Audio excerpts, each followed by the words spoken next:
इसमें 304 विधायकों की सूची में 106 ऐसे इनपे आपराधिक मामले हैं और 77 ऐसे हैं कि जो एकदम पहुंचे हुए एकदम पहुंचे हुए धुरंधर, बलात्कारी, दुराचारी, लूट, डकैती, हत्या का प्रयास, चोरी चकारी, सब में उस्ताद हैं। बीजेपी के 304 में 77 हैं और टोटल 106 है, 35%।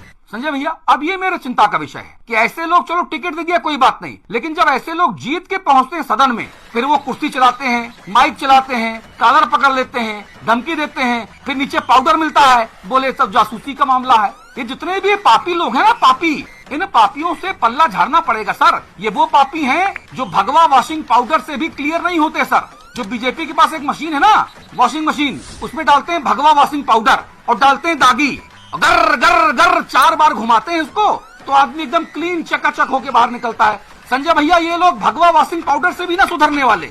बताओ कैसे करोगे इसका, क्या करोगे? अगर आपने रोजगार दिया, आप दावा कर रहे हैं तो गलत नहीं कह रहे होगे, दिया होगा, तो फिर ये आंकड़े क्यों नहीं बोल रहे हैं? इन आंकड़ों को आलोक भाई तुरंत मुख्यमंत्री कार्यालय में भेजिए और इन आंकड़ों को सही कराइए। मैं अभी आपको व्हाट्सएप कर रहा हूँ। मेरा ये निवेदन है कि जनता के सामने ट्रांसपेरेंसी के साथ चीजें आनी चाहिए।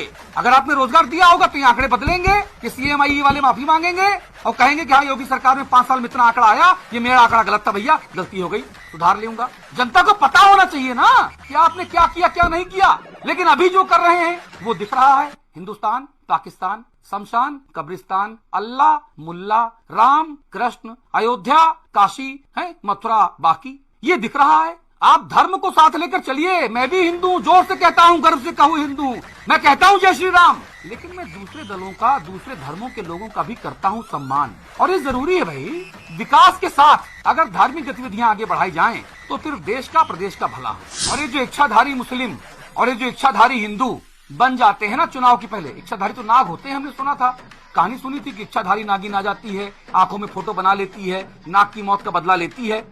और वही इच्छाधारी हिंदू और इच्छाधारी मुसलमान चुनाव के पहले अचानक से पैदा हो जाते हैं। पता नहीं कौन कौन सी बावड़ियों से बाहर निकल आते हैं।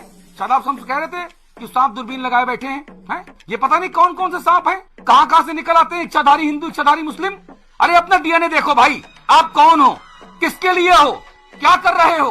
उत्तराखंडियत को अगर आपने खंडित कर दिया तो आपकी क्या औकात रह जाएगी? कल आपकी आने वाली संतानें आपसे पूछेंगे कि आप कौन हो, तब क्या बोलोगे उनको? मेरा बहुत स्पष्ट मानना है कि आप दाढ़ी बढ़ाइए, टोपी लगाइए या टीका लगाइए, आप उत्तराखंडी रहिए और उत्तराखंडियत को बचाइए, उत्तराखंडियत का सम्मान करिए।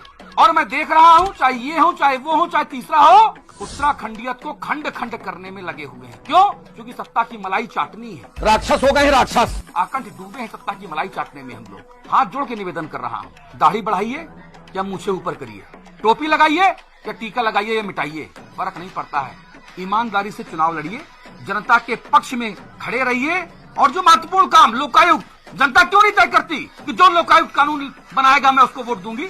जनता भी मूर्ख है, जनता की जो मेमोरी है वो बहुत शॉर्ट है, बहुत कम है। जो मोटी मोटी बातें कर दे, दावे कर दे, दिखावे कर दे, उनमें वोट डाल देते हो आप लोग। मूर्ख है जनता। जनता को बुद्धिमान होना पड़ेगा, जनता को समझदार होना पड़ेगा। जो लोकायुक्त कानून बनावे, लोकायुक्त बनाए, जो सख्त भू कानून बनाए, आप उसको लेकर आइए। जो आपको रोजगार दे उसको लेकर आइए। हर चीज जनता को फ्री चाहिए, फ्री बिजली ले लो, फ्री स्कूटी ले लो, फ्री दारू मुर्गा ले लो, फ्री धोती साड़ी ले लो, लैपटॉप टैबलेट सब फ्री ले लो। अरे भैया कुछ फ्री नहीं है। जो तुम्हारा बेटा बच्चा जो दूध पीता है ना, जो तुम नमक खाते हो ना, सब कुछ टैक्स में है, हर कुछ टैक्स के दायरे में है। वो टैक्स का पैसा तुमको मिल रहा है दूसरे हाथ से फ्री के फॉर्म में। मत लो ये सब चीजें, अपने दिमाग से वोट डालो। और जो वो राजनीतिक लंगूर जिनको यहाँ से टिकट नहीं मिला वहाँ भग गए, वहाँ से नहीं मिला यहाँ आ गए, यहाँ चापलूसी की तेल लगाया, इसके बाद यहाँ नहीं मिला इन्हीं को गरियाया, फिर कहीं भग गए। ऐसे राजनीतिक लंगूरों पर कम से कम 6 महीना का पाबंदी होनी चाहिए कि अगर आप बीजेपी में हो और बीजेपी छोड़ के सपा गए तो 6 महीने तक आप जो है वो चुनाव नहीं लड़ पाओ। 6 महीने तक आपको टिकट न दे कोई पार्टी, चुनाव आयोग की व्यवस्था करे, तब राजनीतिक भ्रष्टाचार रुकेगा। और ये जरूरी है। दूसरी बात, जो सर्विंग अधिकारी हैं वो कैसे राजनीतिक लंगूर बन जाते हैं। IAS, IPS, IRS ये राजनीतिक लंगूर बन जाते हैं भाई, और लपक के जो है टिकट लेते हैं दूसरी पार्टी का जिसकी सत्ता होती है। यानी कि 5 साल तुमने केवल सत्ता की गुलामी की, सत्ता की चाटी, बस और कुछ नहीं किया।